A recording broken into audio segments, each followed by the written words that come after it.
tanto le gusta. Escríbanos por WhatsApp al 8694-1745.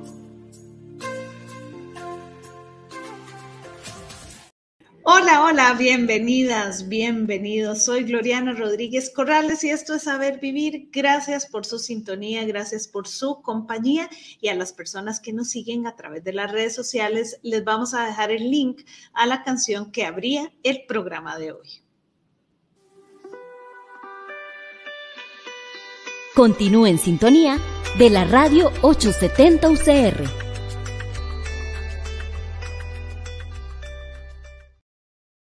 Y bueno, hoy tenemos algunos anuncios que hacerle para que usted pueda participar y pueda también estar pendiente a las redes sociales de la Radio 870 UCR y también a nuestro sitio en internet, radios.ucr.ac.cr. Y se va a producir este 17 de mayo a las 4:30 de la tarde en la Plaza de la Cultura.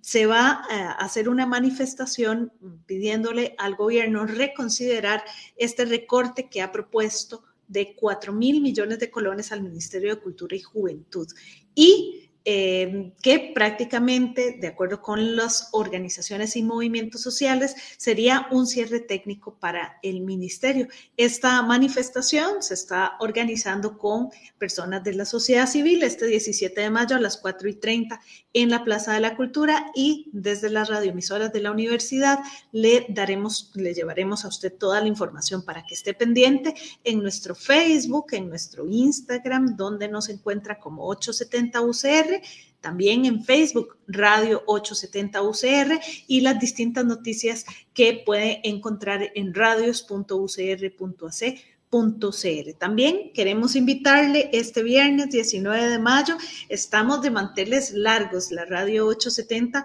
cumple 14 años y usted puede ser parte de esta celebración en donde vamos a tener un polo acuático, vamos a tener también actividades de cocina, un reto culinario y también va a estar grabando el programa de Podemos Volar con todas las locutoras y locutores de este espacio. Este viernes 19 de mayo a las 9 de la mañana en las instalaciones deportivas de la Universidad de Costa Rica en San Pedro de Montes de Oca. Si a usted le interesa, puede celebrar con nosotras y nosotros estos 14 años que son tanto suyos como nuestros. Así que le invitamos a participar.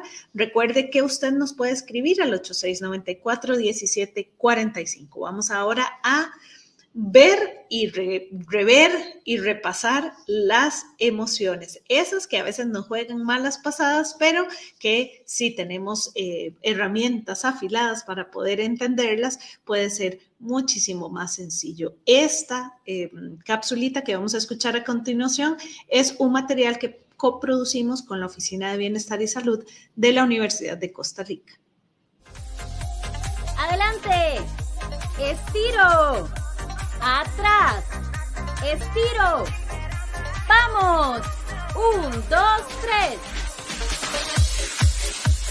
Porque aquí entrenamos la fuerza, la resistencia para transitar nuestras emociones y caminar con más ligereza y agradecer el regalo que nos trae cada emoción. ¡Seguimos!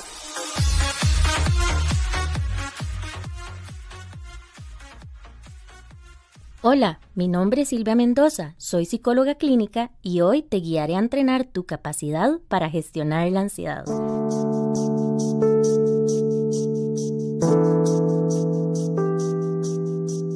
Siempre digo que podemos aprender a hacer de la ansiedad una aliada y no una enemiga, porque en realidad está presente en todos los seres humanos como una respuesta adaptativa a circunstancias que podríamos percibir como inseguras o amenazantes. La ansiedad puede llegar a generar mucha angustia, preocupaciones constantes, inquietud en el cuerpo y sensaciones que inclusive podrían percibirse como desagradables. Por ejemplo, la sensación de asco, la sudoración excesiva, una sensación de presión en el pecho, una respiración agitada, tembloreo en las manos o en las piernas, entre muchos otros. Cuando la ansiedad se hace muy presente, es importante buscar ayuda profesional. No obstante, te dejo algunas recomendaciones sobre qué hacer cuando te sientas ansioso o ansiosa. Primero, Intenta no batallar contra su presencia. Como una aliada, es aprender a conocerla y entender que si está allí es porque está intentando comunicarte que hay algo que te hace sentir muy incómodo, inseguro o asustado o asustada. Al reconocer el motivo de su presencia, reafírmate a ti mismo o a ti misma que está permitido sentirte como te estás sintiendo. Después de todo, ha pasado años intentando llamarte la atención. Podés decirte en voz alta o en tus pensamientos: está bien si me estoy sintiendo ansioso o ansiosa porque... y terminas la frase. Al mismo tiempo, procura apaciguar tu respiración. Inhala lentamente. 1, 2, 3. Exhala profundamente. 1, 2, 3. Cada una de las preocupaciones que emergen no las podés atender en el momento, por lo que podés recordarte que estás en este momento presente, respirando, y cuando puedas te ocuparás de las cosas que tenés pendientes. Por último, date la oportunidad de expresar lo que sentís a diario, de maneras saludables, ya sea escribiendo, dibujando o coloreando, hablando con alguien cercano o a través del movimiento de tu cuerpo. Recordá que siempre existirán opciones. Esta es una coproducción entre la Radio 870 y la Oficina de Bienestar y Salud.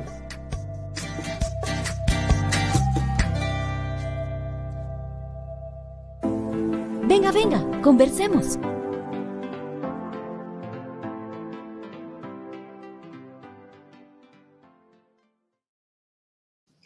¿Somos racistas? Una pregunta tan explícita y a la vez una pregunta tan incómoda. No nos gusta decirlo ni que lo digan y por lo tanto estamos tentadas y tentados a responder con un automático, velocísimo y rotundo no. Porque las personas racistas siempre pueden ser otras personas, pero la realidad es mucho más compleja que eso. Los valores solidarios de muchas personas se entrelazan con cierto racismo que se nos cuela en el lenguaje, en dichos, en acciones cotidianas, en la institucionalidad, en la escuela, en el parque, en el comercio. Muchas personas tienen y quizá tenemos actitudes conscientemente igualitarias, pero también tenemos actitudes inconscientemente negativas para uno o varios grupos. Afrontar estas acciones cotidianas nos lleva a mirarlas, a ponerles nombre, a cuestionarlas, que es realmente lo esencial, lo imprescindible para avanzar hacia una sociedad más justa y más humana, donde no podemos ignorar nuestras propias incoherencias, inconsistencias y también debilidades.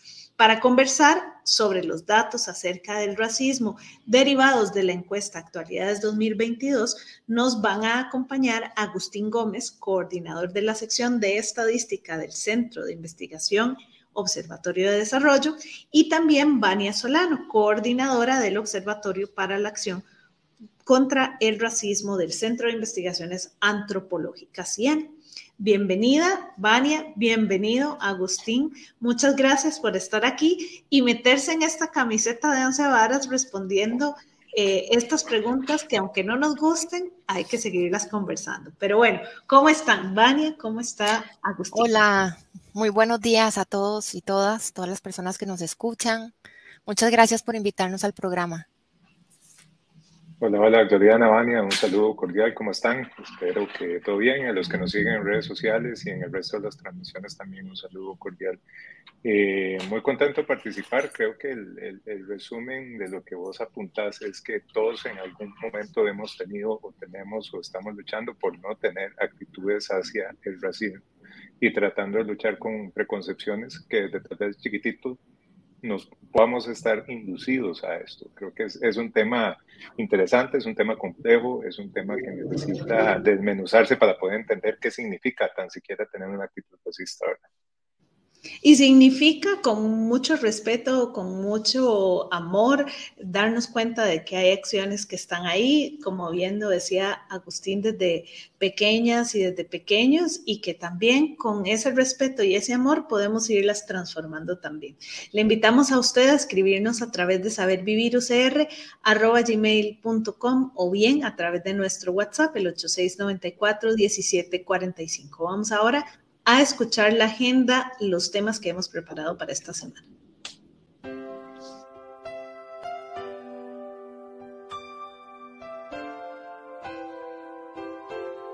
Hola, hola, soy Gloriana y queremos que nos acompañe esta semana en Saber Vivir, a explorar, descubrir, conversar y repasar distintos temas. El lunes, junto a Juan Antonio Rey, hablaremos sobre los procesos de evolución consciente de los seres humanos, esos que nos hacen más humanos cada día. El martes nos preguntamos, ¿somos racistas? Una pregunta tan explícita e incómoda que nos ayudarán a responder Vania Solano y Agustín Gómez. El miércoles conversamos sobre las formas en las que me puedo acercar a los centros educativos si tengo alguna necesidad o problemática. Nos acompaña Katy Orellana. El jueves, en compañía de Tatiana Cruz del CIMED, profundizamos en el derecho humano de la salud. ¿Realmente es un derecho al que todas las personas tenemos acceso por igual? Y el viernes cerramos la semana hablando sobre cuáles son las mejores rutas para nuestros desechos, junto con Evelyn Hernández. Les esperamos en Saber Vivir, con poesía de Jorge Luis Borges, música y mucha conversación.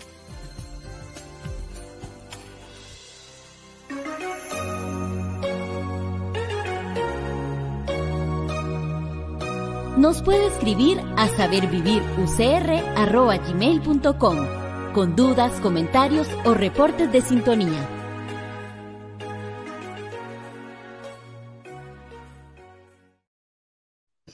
Hoy conversamos sobre datos del racismo derivados de la encuesta Actualidades 2022, preguntándonos si somos racistas. Y aunque esta pregunta es la pregunta del millón, no es tan sencilla la respuesta y también debe quedarnos bien claro para poder tratar de mejorar día con día nuestra sociedad, tratar de que nuestras acciones sean lo más limpias posibles y que nos cuestionemos cuando eso no está sucediendo. Y yo los quiero tirar a los lobos, porque esta pregunta es muy incómoda y yo sé que no es tan fácil de responder y estoy segura, como hablábamos también preparando este programa, tampoco es tan interesante responderla así nomás de sí o no, ¿verdad? Lo interesante es ver cuáles son nuestras acciones. Pero ustedes dirían que somos racistas.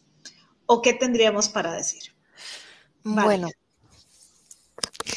pues yo diría que sí somos racistas porque vivimos en una sociedad racista, una sociedad que se ha estructurado de manera desigual entre grupos a través de procesos históricos que hemos ido estudiando desde la historia, la sociología, la antropología, bueno, aportes multidisciplinarios que nos han permitido ver por explicar o tratar de comprender por qué existen estas prácticas de desigualdad, de exclusión, de segregación, de violencia hacia ciertos grupos que van en detrimento del desarrollo, de la equidad, del mismo acceso, por ejemplo, a servicios, a oportunidades de trabajo, remunerado adecuadamente, digno, con condiciones de trabajo, ¿sí? Entonces, lo que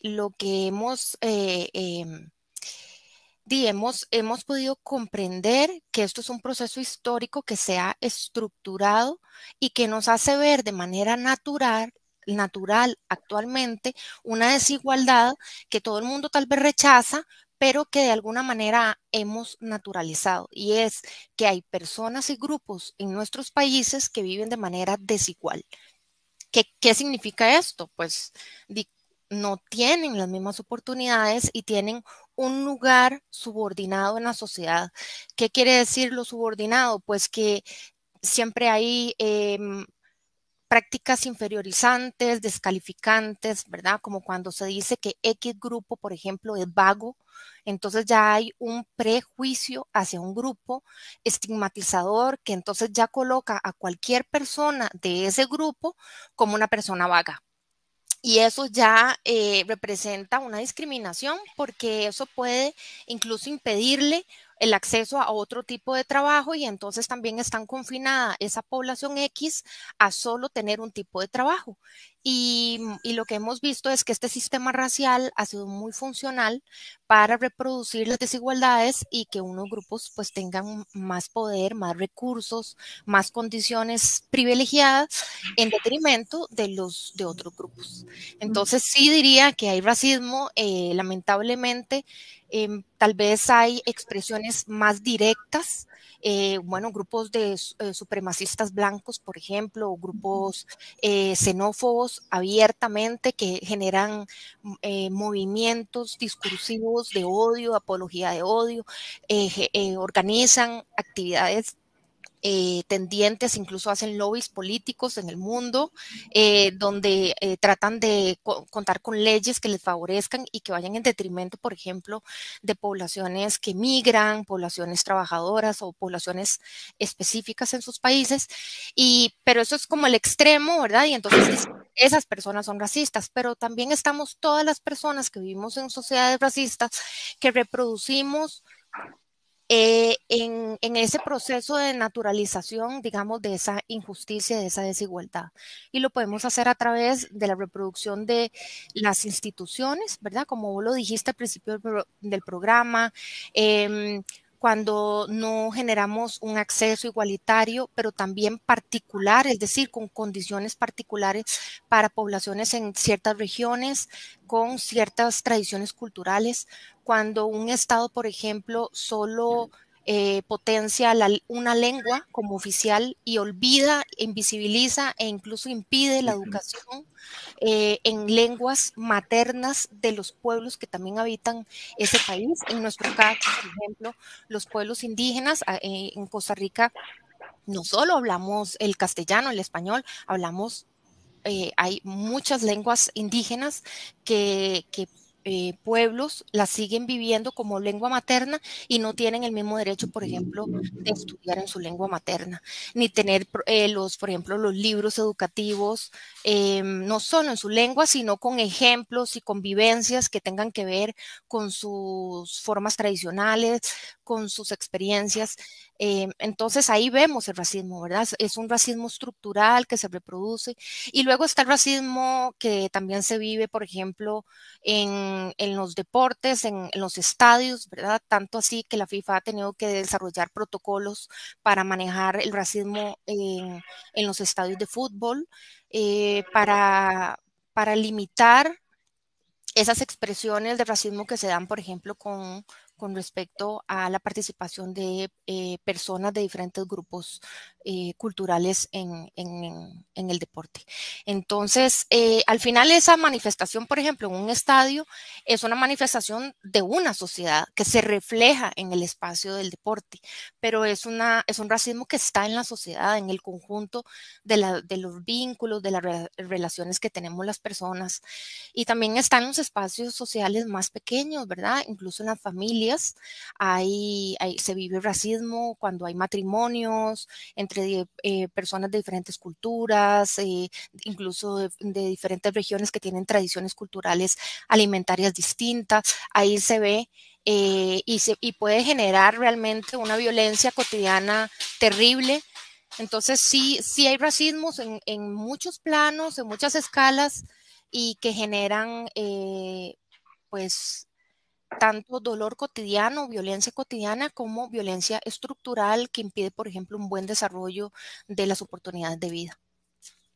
Ahora, es que nos hemos también agudizado, ¿verdad? Como que nos hemos sofisticado, porque yo también de lo que estás conversando, Vania, pienso en, por ejemplo, personas que dicen, yo sé que ahora que dicen que no y tal vez esto está mal, pero este grupo determinado sí que es cochino o este grupo no, es que ellos dicen que no, pero yo sí he visto que tal cosa, ¿verdad? O sea, como que la sofisticación está en que sabemos que esto es un prejuicio, pero de igual manera la cabeza lo sigue creyendo y por lo tanto toda yo lo sigue creyendo y ando con estos prejuicios en una dicotomía, ¿verdad? Como en una cosa de que sé que efectivamente eso no está bien, pero que de repente sí lo sigo creyendo.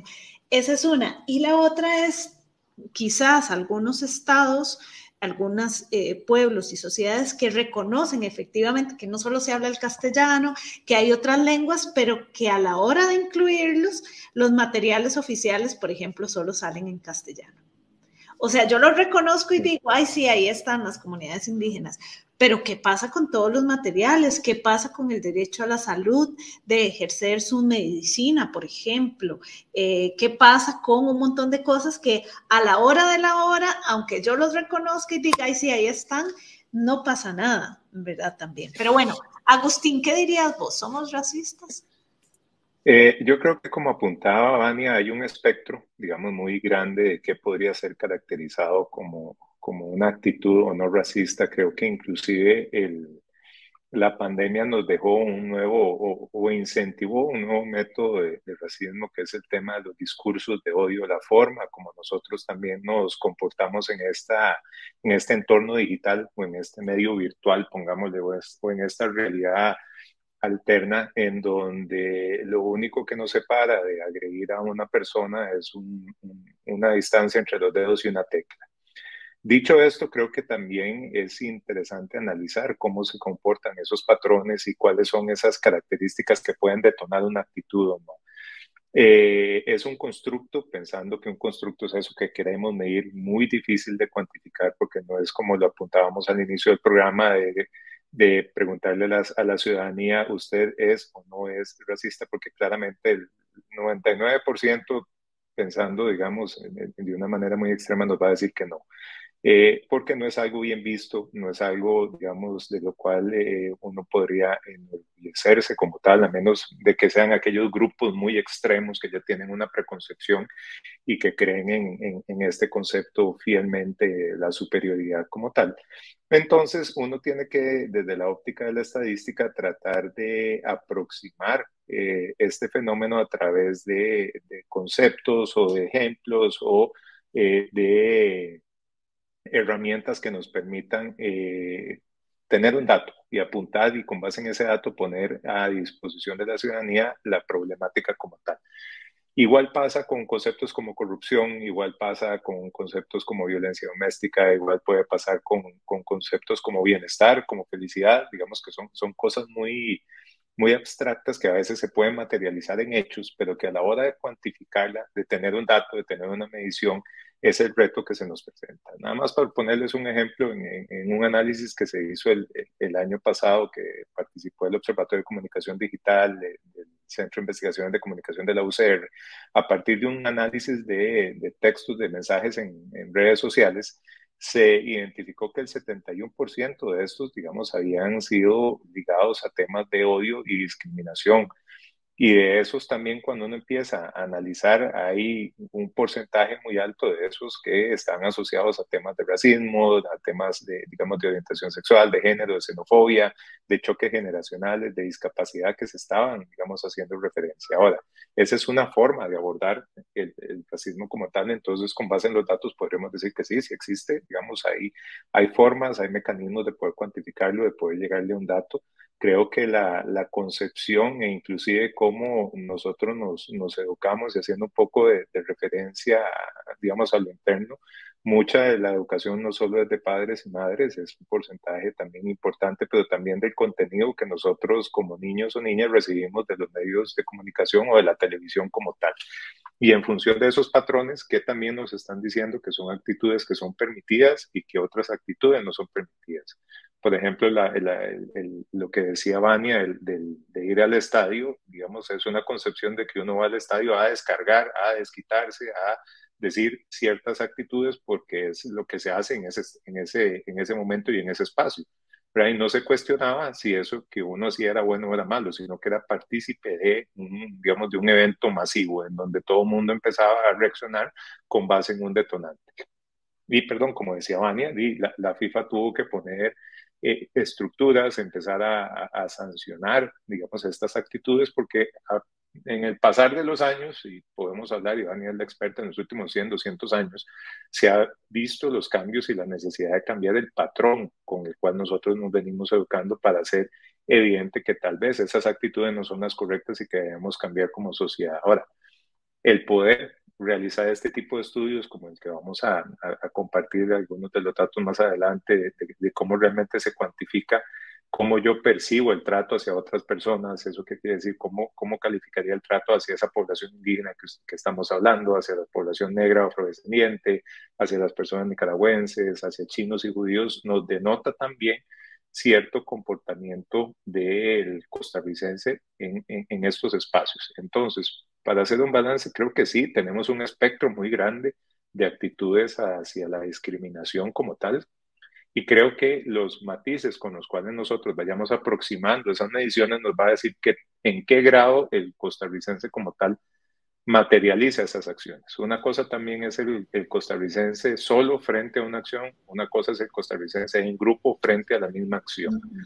Tendemos a tener patrones de comportamiento diferentes. Entonces también es importante hacer una distinción de eso. Inclusive en mi hogar, en mi lugar de trabajo, en espacios públicos y demás, yo puedo tener actitudes totalmente diferentes y puedo o no repetir los patrones de discriminación en cada uno de esos espacios o no.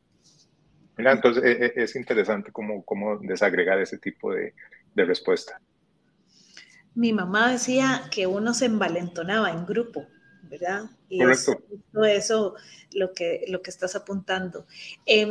A mí me gustaría que abordáramos la encuesta Actualidades 2022, pero contarle también a las personas que nos escuchan que en los comentarios de esta transmisión en Facebook vamos a dejar el link para que usted, o la liga para que usted pueda acceder a toda la encuesta Actualidades, que es más grande. Hoy solamente nos vamos a referir a esta parte, pero que usted puede acceder y puede, ¿verdad?, preguntarse y puede mirarla, releerla y puede ahí analizarla también. Esto lo vamos a dejar en nuestro Facebook, Radio 870 UCR, en el enlace de esta transmisión que estamos haciendo en vivo.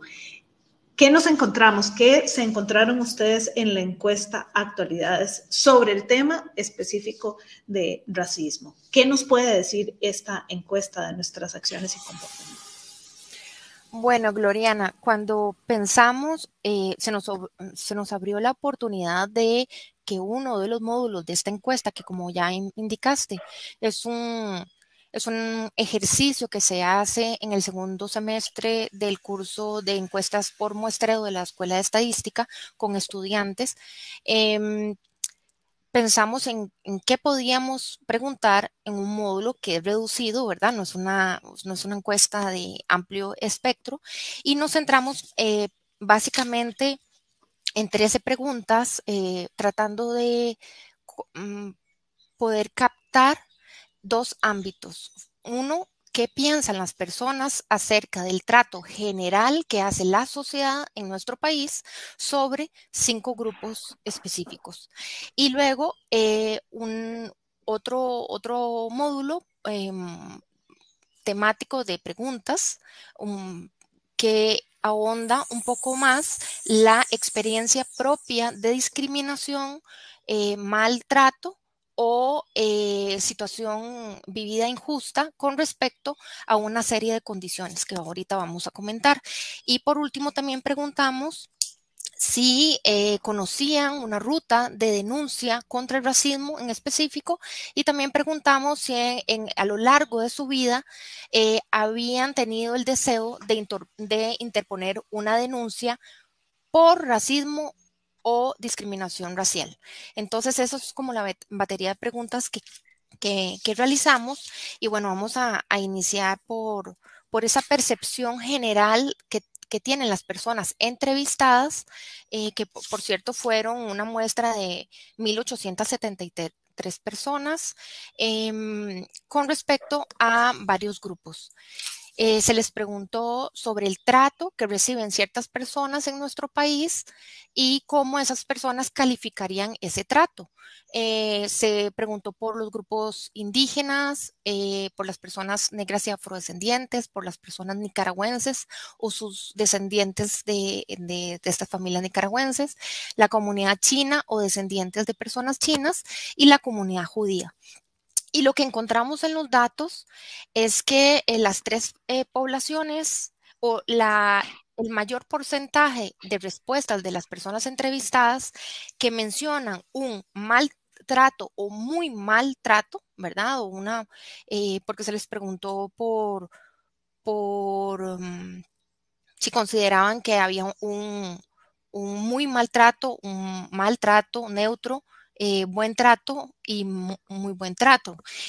Agrupando las categorías de maltrato y muy maltrato, estamos hablando que las personas entrevistadas consideran que el 60.7% de las personas entrevistadas mencionan que los grupos indígenas, los pueblos indígenas, seguido de un 55.6% de las personas entrevistadas que mencionan un mal o muy mal trato a las personas nicaragüenses, y el tercer grupo, el 38.2% de las personas entrevistadas consideran que hay un muy maltrato o maltrato hacia las personas afrodescendientes. Entonces sí tenemos aquí un dato de percepción de las personas entrevistadas sobre estos grupos, y si vemos, pues es muy fuerte, ¿no? Que haya porcentajes tan altos de personas que sí consideran, o sea, sí se está reconociendo en una percepción general, en una lectura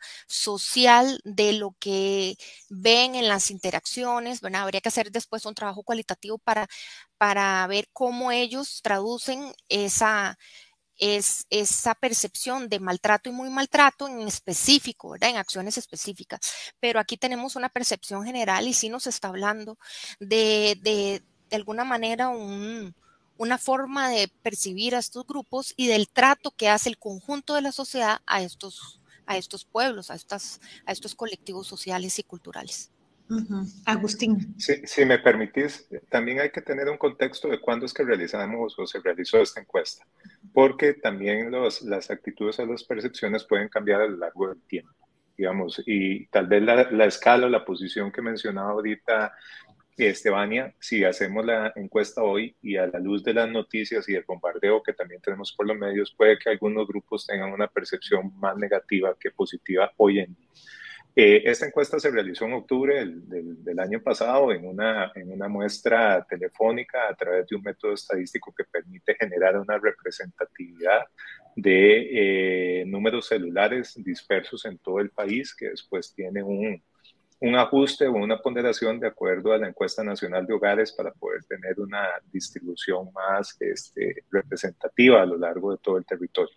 Y es importante indicar que esta encuesta se aplicaba lo aplicaron estudiantes de tercer año de la carrera de estadística, a personas mayores de 18 años que en ese momento en el territorio tenían un teléfono celular. Estamos hablando de cerca de 3.961.000 costarricenses a la fecha de aplicación de esta encuesta, para que tengan una noción. Entonces, cuando Vani hablaba del 60%, estamos hablando de casi 2.300.000 personas que afirman, digamos, que la población indígena tienen un trato, digamos, malo como tal. Entonces, es importante también dimensionar estos porcentajes en esta relación. Sin duda, la forma en la cual se abordaron las preguntas ahora hablemos del trato que perciben ciertas personas hacia las poblaciones, denota también grandes retos en función de cómo nosotros percibimos o los costarricenses perciben el trato hacia una población indígena, que si bien es cierto, es una población que en muchos libros y en muchos aspectos se sigue tratando como una minoría, y tal vez esa palabra es la que puede estar condicionando la forma en la cual las personas entienden ese trato hacia las personas, e inclusive también el mecanismo en el cual se está desarrollando. Es también interesante visualizar en una de las siguientes preguntas el porcentaje de personas que ha experimentado discriminación en los últimos 12 meses. ¿Por qué preguntamos en los últimos 12 meses? porque hay eventos que inclusive dependiendo del trato que se le dio a la persona puede remontarse a mucho más de 12 meses. Entonces, quisimos darle una temporalidad para tratar de ver eventos que sean, digamos, relativamente cercanos al momento de la encuesta. Y sobre eso, como apuntaba Vania, lo que se preguntó es con qué frecuencia ha sentido discriminación o ha sido tratado o tratada mal o de manera injusta, ya sea por género, por su color de piel, por su condición económica, por su idioma y por su lengua. Es importante identificar que las dos variables que resultaron significativas, ¿eso qué quiere decir? Que las diferencias que existen entre género, color de piel, condición económica, idioma inglés fueron, digamos, más fuertes, es la discriminación por su condición económica y por género, en donde los puntajes que indicaron los y las costarricenses fueron las valoraciones más altas. Eso se hizo una interpretación y, por ejemplo, por condición económica es un 15,4% y por género es un 13,6%, que son valores que uno podría decir son relativamente bajos, pero cuando nosotros hacemos la traducción a, digamos, cuántas personas, estamos hablando casi 600,000, ¿verdad? Entonces, digamos, esa cifra de aquellos costarricenses que se han sentido discriminados o se han sentido maltratados o digamos, se han visto afectados y es importante identificar que por género y por condición económica son los mayores rubros que se tienen. Por rasgos faciales o por idiomas o por color de piel andan cerca del 4%, que eso igual estamos hablando de 160,000 costarricenses. Digamos, en cifras un poco tal vez más o menos, pero es una realidad al día de hoy. Entonces, cuando nosotros empezamos a contextualizar que existen estas afectaciones, que existen datos, y se los sumamos a las cifras de discursos, de odio o, digamos, a los mensajes que se pueden dar en redes sociales o a través de correos o grupos de WhatsApp y demás, podemos llegar a tener un contexto un poco complicado, un contexto en el cual inclusive uno podría tratarlo ya como una situación extrema en donde la ciudadanía se está manifestando o tiene actitudes que pueden ser asociadas a una actitud de rasgos de discriminación como tal. Vuelvo al primer punto. Si nosotros volviéramos a aplicar esta encuesta el día de hoy, es muy probable que este acomodo que estamos mencionando sea muy diferente. ¿Qué tan diferente? Va a ser en función del bombardeo, por así ponerlo, que van a tener las ciudadanías sobre las noticias y sobre los grupos demográficos que se han visto afectados. Creo que la comunidad china como tal tendría una valoración un poco diferente por el bombardeo que se tiene en noticias y por la percepción que se puede estar creando. Y eso es lo difícil de poder cuantificar a través de encuestas de percepción, porque medimos el momento. ¿De acuerdo? Y en ese momento también hay que tener una contextualización sobre los resultados y sobre el alcance.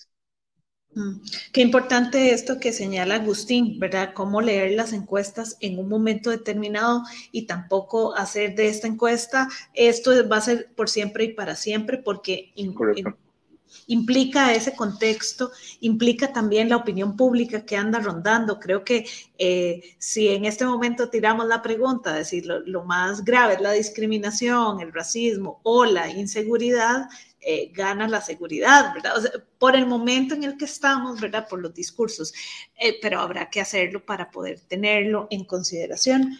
Ahora bien, Gloriana, por supuesto, la contextualización de todas las respuestas de las personas y también, como decía Agustín, la persona individual y luego también el comportamiento social que se pueda dar en grupo puede ser distinta. Si a mí me preguntan una llamada telefónica a una universidad que dice que está haciendo, pues ahí también hay una intersubjetividad de lo que es políticamente correcto, cómo yo también quiero percibirme, porque somos seres contradictorios que podemos tener unos principios, pero precisamente el problema del racismo y de otros tipos de discriminación que están calados estructuralmente en nuestras personalidades, en nuestras formas de ver el mundo, es que entran en contradicción en nuestros pensamientos e ideas, en nuestros sentires y en nuestros comportamientos. Entonces, podemos tener un principio, por ejemplo, general de igualdad, de que todas las personas somos iguales,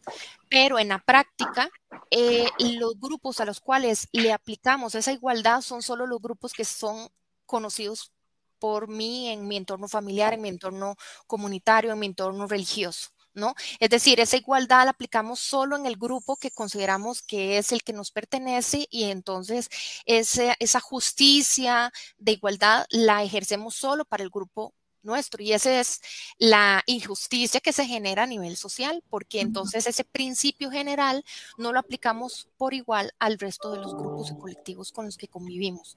Otra cuestión que pasa con el racismo cultural, que es una noción que trabajamos también para poder tratar de comprender cómo funciona el racismo, es que el racismo cultural a veces parte, y lo hemos visto, de que se hace una oda a la diferencia.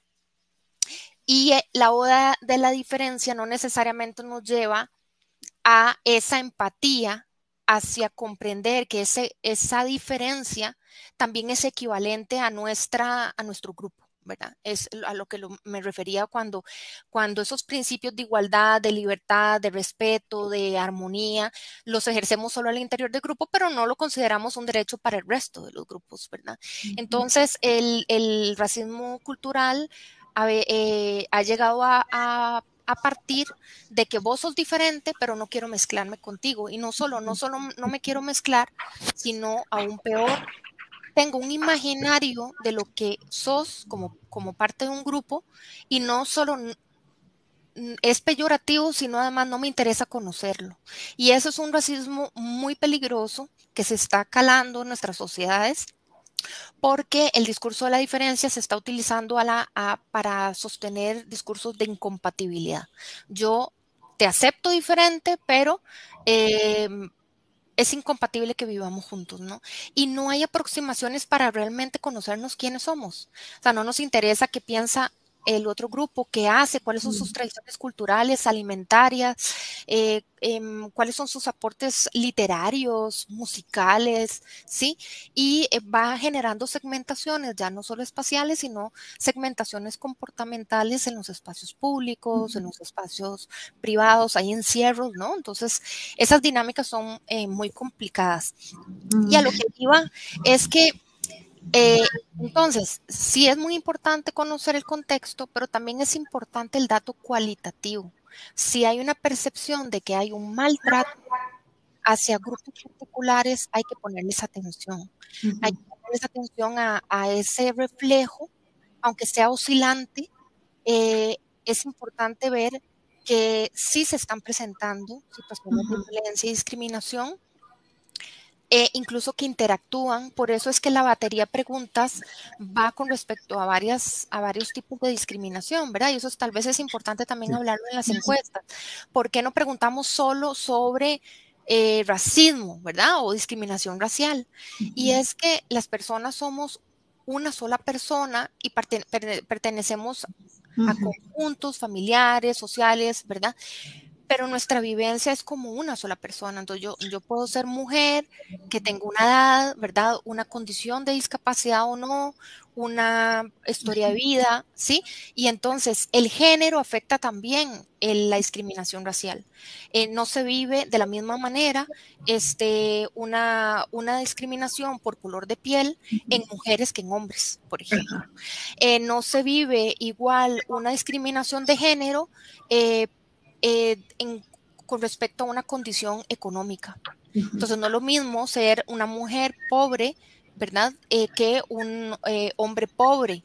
Y no es mejor o peor, son condiciones distintas porque la sociedad ha hecho y ha establecido roles, funciones, privilegios, derechos y no derechos para unos y otras condiciones. Entonces, lo que nos interesa es ver la vivencia de estas personas en sus diferentes condiciones para ver a dónde hay mayores factores de vulnerabilidad, o sea, cuáles son las poblaciones que pueden estar siendo mucho más vulnerables. Si hay, por ejemplo, un 60% de la población entrevistada que considera que si hay un maltrato o muy maltrato hacia las poblaciones, hacia los pueblos indígenas, ¿verdad? Aunque sea una abstracción porque hay 9 pueblos indígenas y comunidades indígenas en nuestro país, si agregamos a los misquitos, que también son una comunidad indígena, con los otros 8 grupos, pueblos indígenas de Costa Rica, del territorio que hoy es Costa Rica. Entonces, podemos preguntarnos, ¿y cuál es el lugar además de la mujer indígena? ¿verdad? O cuál es la condición de una mujer indígena en su territorio o una mujer indígena que tuvo que emigrar al centro de San José, a los barrios periféricos, digamos, de San José. Entonces son condiciones distintas y se viven situaciones racistas y de discriminación distintas. Por eso es tan importante hacer estos trabajos de manera cruzada para poder ver las diferentes situaciones en un conjunto. Vamos a hacer una pausa para escuchar el poema del día de hoy y venimos a despedir el programa. Sé que Agustín tenía una palabra ahí en la punta de la lengua, pero después de escuchar el relato.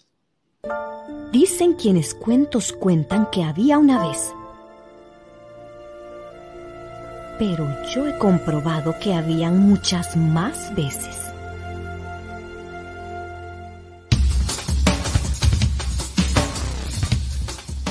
Amanecer.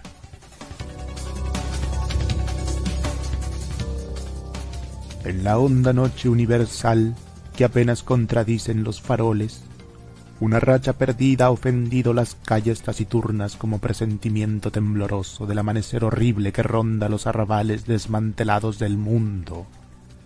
Curioso de la sombra y acobardado por la amenaza del alba, reviví la tremenda conjetura de Schopenhauer y de Berkeley, que declara que el mundo es una actividad de la mente, un sueño de las almas, sin base, ni propósito, ni volumen. Y ya que las ideas no son eternas como el mármol, sino inmortales como un bosque o un río, la doctrina anterior asumió otra forma en el alba, y la superstición desahora cuando la luz como una enredadera va a implicar las paredes de la sombra, doblegó mi razón y trazó el capricho siguiente.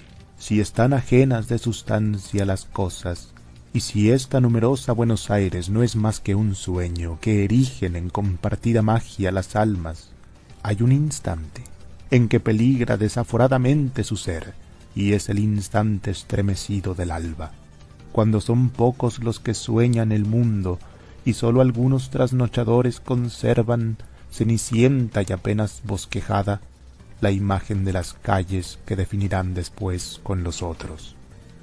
Hora en que el sueño pertinaz de la vida corre peligro de quebranto, hora en que le sería fácil a Dios matar del todo su obra.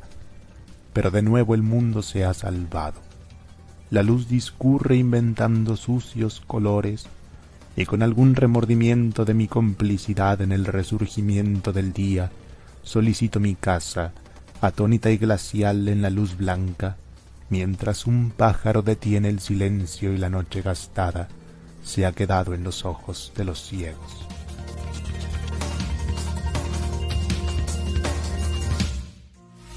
Únase a nuestro club de audiolecturas.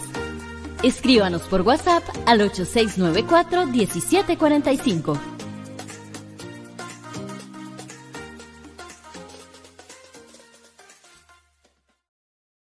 Ya vamos cerrando el programa de hoy, interesantísimo que hemos tenido con Agustín Ibáñez, y a Agustín lo dejé con la palabra en la punta de la lengua, así que Agustín, un minuto nos queda. Sí, no, primero que todo, muchísimas gracias por el espacio y feliz cumpleaños por adelantado por el programa. Dos cositas.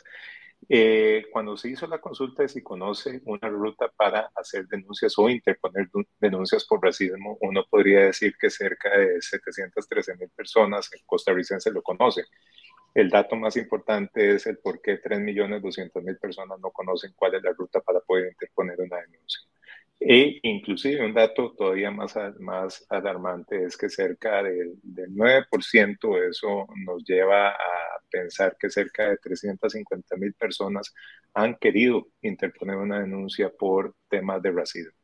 Entonces, si esto eventualmente se lograra materializar, recordemos que esto es una intención estaríamos enfrentando también una problemática un poco diferente como sociedad, y creo que esto es lo que nos llama a la reflexión con este tipo de encuestas y con este tipo de análisis.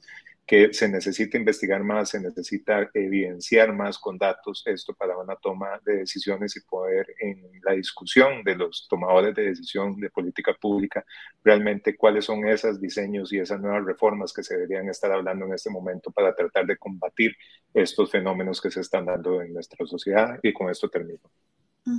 Vania, ¿con qué nos vamos? Bueno, agradecer muchísimo, también a las y los estudiantes que realizaron esta encuesta el año pasado de este curso, también a María Fernanda Obando, que es asistente del observatorio, que también pues ayudó a confeccionar estos ítems, ¿verdad? Que nos permiten tener estos datos que son muy generales, pero nos dan luces y como dijo Agustín, enhorabuena que podamos ir afilando estos datos para hacer los cambios en la política pública de nuestro país y permitir la denuncia, el conocimiento de la ruta de denuncia contra el racismo y también salidas para hacer transformaciones para combatir el racismo en nuestro país. Y que se sigan haciendo estas fotografías estadísticas, estas fotografías que cuantifican y que se sigan haciendo otras fotografías también cualitativas que describan, que nos cuenten más en profundidad qué estamos entendiendo y cómo es esa percepción, aunque varía de momento a momento, pero esos datos son fundamentales para poder contestarnos, sincerarnos con nosotras y nosotros mismos en estos temas que aunque sean incómodos, hay que seguirlos conversando. Y por eso también agradecerle a Vania Solano del Observatorio de la Acción contra el Racismo, para la Acción contra el Racismo, que mes a mes nos trae temas tan interesantes que todavía, que nos duelen en la piel, que nos duelen en esa cantidad de personas. Muy bien, lo que decía Agustín, bueno, es que aunque sea una persona, ¿verdad? Son 100,000, 150, pero son personas, ¿verdad? No es ahí, el porcentaje es chiquitito, entonces no vamos a hacer nada, ¿verdad? Así que bueno, muy agradecida por este programa y ojalá que usted también se lleve material para reflexionar y pensar. Agustín, Vania, muchas gracias. Muchísimas gracias por el espacio y que pasen un muy bonito día. Buenos días, hasta luego, gracias. Les recordamos que Saber Vivir lo transmitimos de lunes a viernes a las 8 de la mañana en vivo. Si nos quiere acompañar también en las retransmisiones los lunes, martes, viernes, sábados y domingos a las 7 de la noche. Agradecemos a Cristian Salas, a Sebastián Torres y a Giselle Mora que nos acompañan en controles técnicos, en la transmisión live y en todos los detalles de diseño y salida en redes sociales. Si nos escucha por la mañana, ya viene Comunidad 870 para que también la sintonice y pueda compartir con nuestras compañeras y compañeros. Soy Gloriana Rodríguez Corrales, nos vamos, pero mañana al ser en punto a las 8 de la mañana tenemos una cita. Para saber vivir hay que vivir el momento. Respetar. Aprender a disfrutarnos a nosotras mismas. Conocer